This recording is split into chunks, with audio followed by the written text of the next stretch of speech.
السلام علیکم ناظرین، اب میں آپ کے سامنے قرآن پاک کی ان آیات کو پیش کروں گا جن کا حوالہ علماء کرام حضرت عیسیٰ علیہ السلام کی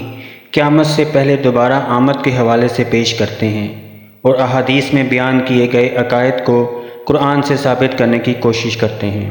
سب سے پہلے ہمارے علماء کرام سورہ ال عمران کی آیت نمبر 55 کا حوالہ دیتے ہیں، لیکن اس سے پہلے ہم اس آیت سے پہلی آیت 54 کا ترجمہ پڑھتے ہیں تاکہ ہمیں واضح ہو جائے کہ آیت 55 کا سیاق و سباق کیا ہے۔ آیت نمبر 54 کا ترجمہ کچھ یوں ہے: بنی اسرائیل مسیح علیہ السلام کے خلاف خفیہ تدبیریں کرنے لگے، جواب میں اللہ نے بھی اپنی خفیہ تدبیر کی، اور ایسی تدبیروں میں اللہ سب سے بڑھ کر ہے۔ اس آیت سے واضح ہوتا ہے کہ جب حضرت عیسیٰ علیہ السلام نے اپنی دعوت کا آغاز کیا تو یہود آپ کے دشمن بن گئے اور آپ کو قتل کرنے یا سولی پر چڑھانے کی خفیہ تدبیریں کرنے لگے، لیکن اللہ کو ان لوگوں کی ان خفیہ تدبیروں کے بارے میں علم تھا، لہٰذا اللہ تعالیٰ نے اپنے پیغمبر کو ان یہودیوں کے ناپاک ارادوں سے بچانے کے لیے ایک خفیہ تدبیر کی، جس کا ذکر اللہ نے اپنی اگلی آیت نمبر 55 میں ذکر کیا۔ اللہ تعالیٰ فرماتے ہیں، جب اللہ نے فرمایا کہ اے عیسیٰ میں تمہیں وفات دوں گا اور تم کو اپنی طرف اٹھا لوں گا اور تمہیں کافروں سے پاک کر دوں گا، اور جو لوگ تمہاری پیروی کریں گے ان کو کافروں پر قیامت تک غالب رکھوں گا، پھر تم سب میرے پاس لوٹ کر آؤ گے، تو جن باتوں میں تم اختلاف کرتے تھے اس دن تم میں ان کا فیصلہ کر دوں گا۔ قرآن پاک کی یہ آیت حضرت عیسیٰ علیہ السلام کے حوالے سے نہایت ہی اہم آیت ہے، جس میں اللہ تعالیٰ یہودیوں کی تدبیروں کے مقابلے میں اپنی حکمت عملی اور تدبیر کا ذکر کر رہے ہیں، اور قیامت تک کے لیے اپنا پورا منصوبہ، لائحہ عمل اور حکمت عملی کا بیان کیا ہے کہ اس سے پہلے یہودی حضرت عیسیٰ علیہ السلام کو قتل کرتے یا سولی پر چڑھاتے، اللہ تعالیٰ نے حضرت عیسیٰ سے فرمایا کہ اے عیسیٰ میں تم کو وفات دوں گا اور اپنی طرف اٹھا لوں گا۔ یہاں پر اللہ تعالیٰ نے لفظ متوفی کا استعمال کیا ہے، جس کے معنی موت دینے یا وفات دینے کے لیے استعمال ہوتے ہیں۔ لفظ متوفی کا عربی زبان کا بہت معروف لفظ ہے، اور قرآن پاک میں بھی جگہ جگہ یہ لفظ استعمال ہوا ہے، اور موت دینے اور وفات دینے میں ہی استعمال ہوا ہے، جیسے کہ قرآن پاک کی ان آیات سے ثابت ہے۔ قرآن پاک کی سورہ یوسف آیت نمبر 101 میں حضرت یوسف علیہ السلام نے فرمایا، مجھے اسلام کی حالت میں موت عطا فرما اور مجھے اپنے قرب کے لائق بندوں کے ساتھ شامل فرما۔ اس آیت میں لفظ توفانی استعمال ہوا ہے، جس کے معنی موت دینا ہے۔ سورہ نساء آیت نمبر 97، بے شک وہ لوگ جن کی جان فرشتے اس حال میں قبض کرتے ہیں کہ وہ اپنی جانوں پر ظلم کرنے والے ہوتے ہیں۔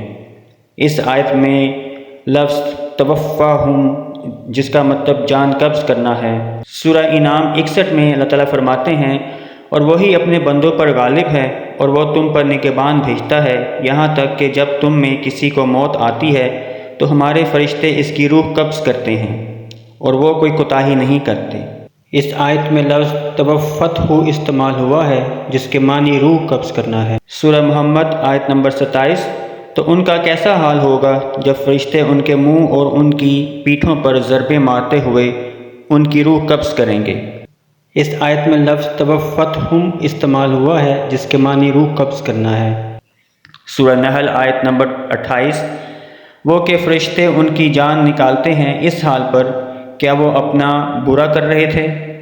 اس آیت میں لفظ تتوفاہم استعمال ہوا ہے، جس کے معنی جان نکالنے کے ہیں۔ سورہ یوسف 46 آیت نمبر، اور اگر ہم کوئی عذاب جس کا ان لوگوں سے وعدہ کرتے ہیں تمہاری آنکھوں کے سامنے نازل کریں، یا اس وقت جب تمہاری مدت حیات پوری کر دیں، تو ان کو ہمارے پاس لوٹ کر آنا ہے۔ اس آیت میں لفظ نتوفینہ کا استعمال ہوا ہے، جس کے معنی مدت حیات پوری کرنا ہے۔ سورہ نحل آیت نمبر 70 میں اللہ تعالیٰ فرماتے ہیں، اور اللہ نے تمہیں پیدا کیا پھر وہ تمہاری جان قبض کرے گا۔ اس آیت میں بھی لفظ یتوفاکم استعمال ہوا ہے، جس کے معنی جان قبض کرنا ہے۔ اسی طرح سورہ نساء آیت نمبر 15 میں اللہ تعالیٰ فرماتے ہیں،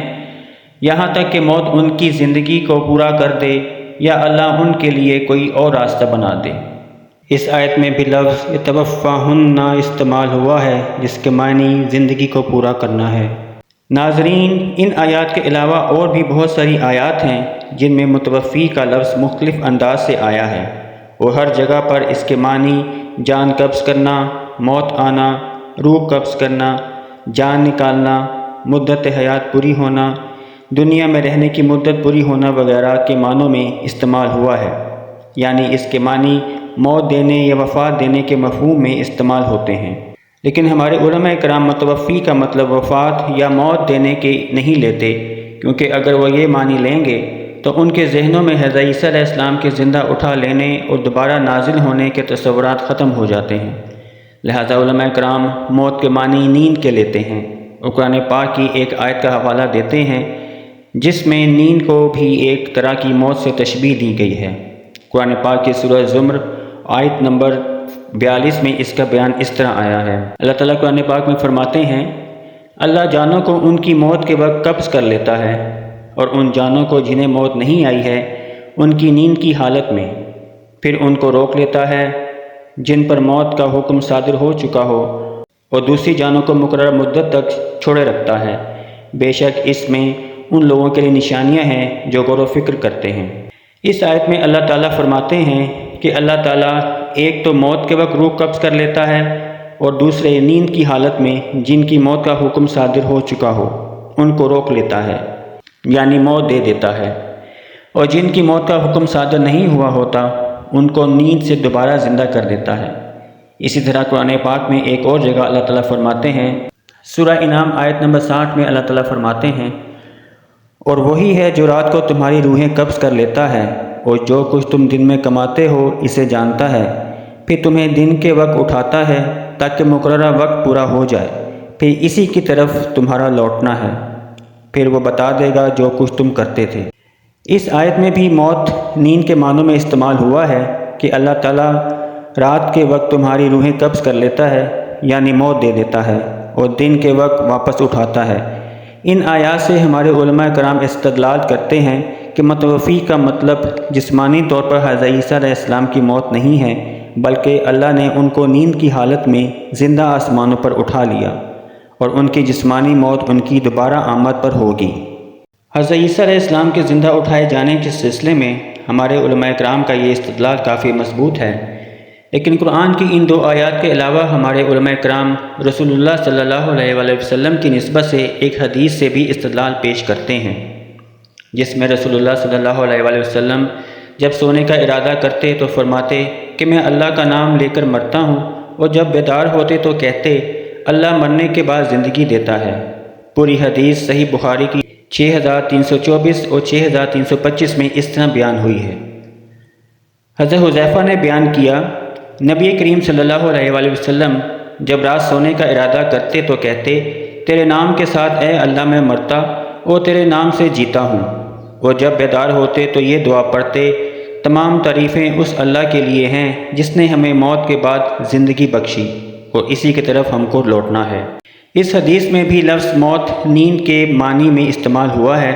ناظرین، حضرت عیسیٰ علیہ السلام کے زندہ اٹھائے جانے کے سلسلے میں ہمارے علماء کرام کا قرآن کی ان دو آیات اور رسول اللہ کی نسبت سے حدیث سے استدلال کافی حد تک مضبوط دکھائی دیتا ہے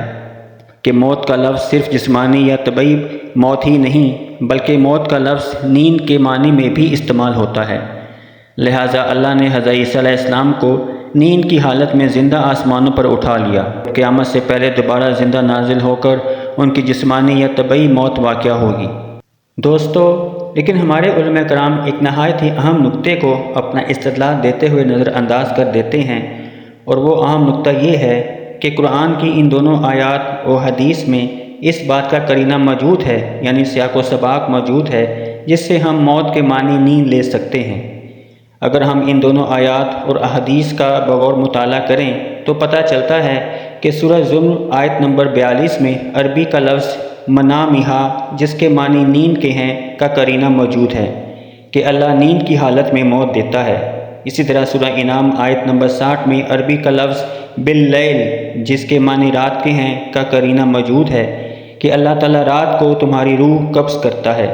اسی طرح حدیث میں عربی کا لفظ منامہی یعنی سونے سے پہلے کا قرینہ موجود ہے کہ جب رسول اللہ سونے کا ارادہ کرتے تو کہتے کہ اللہ کے نام سے مرتا ہوں۔ اب اگر ہم قرآن کی سورہ العمران آیت نمبر 55 کا مطالعہ کریں تو اس کے سیاق و سباق میں ایسا کوئی قرینہ موجود نہیں جس سے ہم عربی کے لفظ متوفی کا، جس کے معنی موت کے ہیں، کی بجائے اس کے معنی نیند کے لے لیں۔ اگر اس آیت کے سیاق و سباق یا قرینہ میں عربی کا لفظ منامہا یعنی نیند، یا باللیل یعنی رات، یا منامہی یعنی سونے سے پہلے موجود ہوتا تو ہم اس کا مطلب یقیناً نیند کی حالت ضرور لیتے، اور اس آیت کا ترجمہ اس طرح سے ہوتا کہ اے حضرت عیسیٰ، میں آپ کو نیند کی حالت میں اپنی طرف اٹھا لوں گا، یا میں آپ کو رات کو سوتے ہوئے اپنی طرف اٹھا لوں گا۔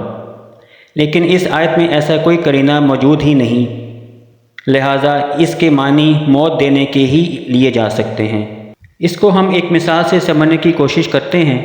ہماری اردو زبان میں ایک لفظ انتقال استعمال ہوتا ہے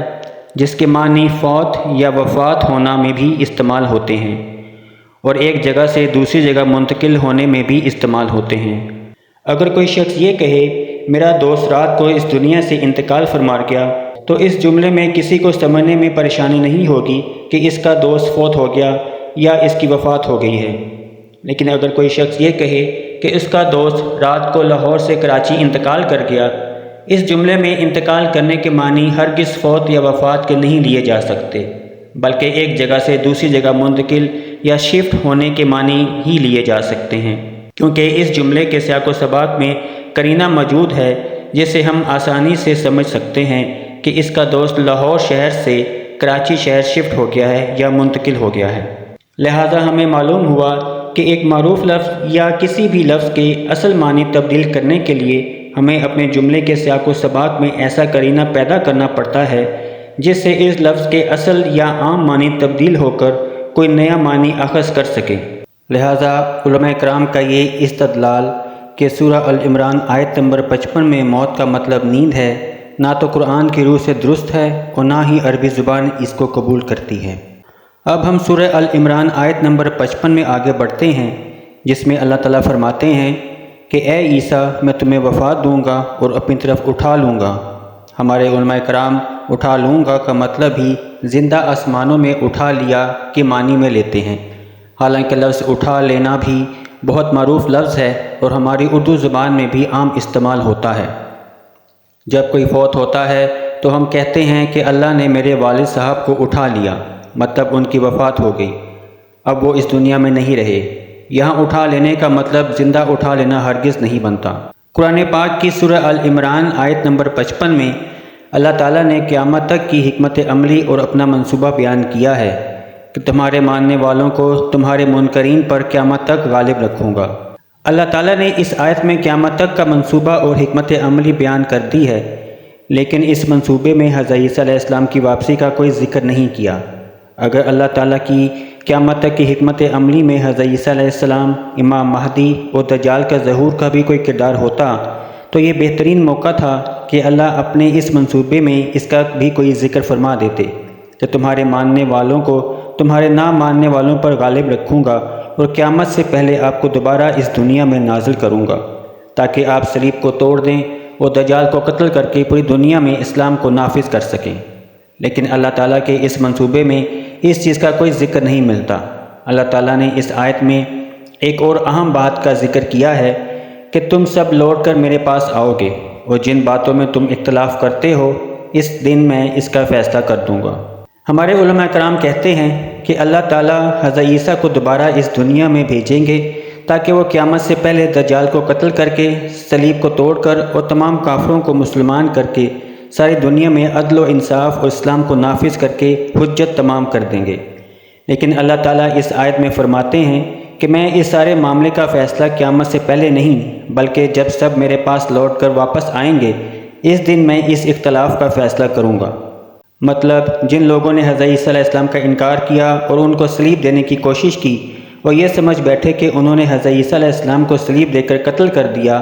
ان تمام باتوں کا فیصلہ اللہ تعالیٰ قیامت کے دن کریں گے جب قیامت برپا ہو چکی ہوگی، نہ کہ یہ سب قیامت سے پہلے ہوگا۔ لہٰذا علماء کرام کا اس آیت سے استدلال کرنا کہ حضرت عیسیٰ علیہ السلام قیامت سے پہلے تشریف لائیں گے بالکل بھی ثابت نہیں ہوتا۔ ہمارے علماء کرام قرآن کی سورہ النساء آیت نمبر 158 کا بھی حوالہ دیتے ہیں،